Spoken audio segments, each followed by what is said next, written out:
I'm Dr. Ed Rogers. I work here at Georgia State and I study fish. For most of my research history, we've done a lot of marine animals, but just for the sake of simplicity, maintenance, cost of acquiring animals, we're moving more towards freshwater. Freshwater animals are just easier to use in the lab in a lot of ways. These animals are generally collected from the field and then bred locally.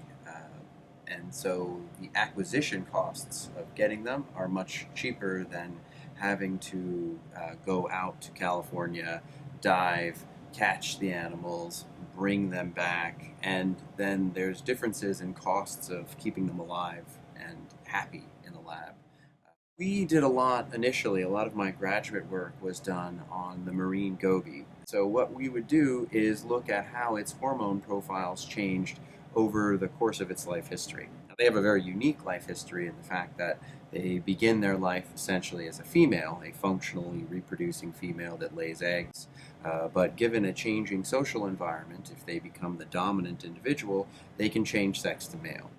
We did a lot of work looking at how those hormones change and whether or not they follow the decision, right? And by that I mean, does the animal make the decision and then the hormones change, or do the hormones change and then change the behavior? We're going to be dealing with a freshwater fish. The convict cichlid is our new model organism, but we're looking at the effects of stress on the pair bond, essentially, and how, whether it be predation stress or other forms of stressors that raise cortisol, our main stress hormone, how those affect the dynamic between the mated pair, between the male and the female.